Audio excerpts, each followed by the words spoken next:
Team India captain Rohit Sharma జట్టులోని ఆటగాళ్లకు strong warning ఇచ్చాడు. ఇంగ్లాండ్తో చివరిదైన 5వ టెస్ట్ గురువారం నుంచి ప్రారంభం కానున్న సందర్భంగా ప్రెస్ మీట్లో పాల్గొన్న రోహిత్ డొమెస్టిక్ క్రికెట్ గురించి మాట్లాడాడు. దేశవాళీ క్రికెట్ చాలా ముఖ్యమని, ప్రతి ఆటగాడు ఖచ్చితంగా డొమెస్టిక్ క్రికెట్ ఆడాల్సిందే అని స్పష్టం చేశాడు. వైద్యులు సర్టిఫికెట్ ఇస్తే తప్పించి దేశవాళీ క్రికెట్కు దూరంగా ఉండాల్సిన అవసరం లేదని పేర్కొన్నాడు.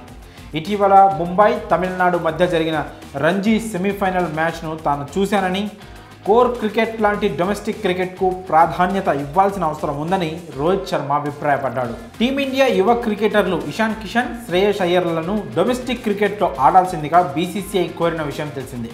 కానీ తొలుత ఇద్దరు ఆటగాళ్లు బీసీసీఐ ఆదేశాలను అలాగే టీమ్ మేనేజ్మెంట్ సలహాలను పెడచెవిన పెట్టారు. దీంతో వారిపై బీసీసీఐ చర్యలు తీసుకుంది.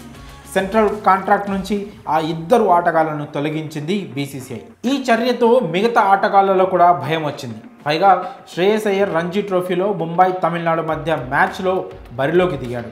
అలాగే ఇషాన్ కిషన్ సైతం డివై పాటిల్ టోర్నీలో పాల్గొన్నాడు. అయినా కూడా వారిపై బీసీసీఐ ఇంకా సీరియస్గానే ఉన్నట్లు తెలుస్తోంది. ఈ నేపథ్యంలోనే రోహిత్ శర్మ మరోసారి ప్రస్తుతం టీంలో ఉన్న ఆటగాళ్లతో పాటు టీమిండియాలో చోటు ఆశిస్తున్న వారికి స్ట్రాంగ్ మెసేజ్ ఇచ్చాడు. టీమిండియాలో ఆడాలంటే డొమెస్టిక్ క్రికెట్లో రాణించాల్సిందే అని స్పష్టం చేశాడు.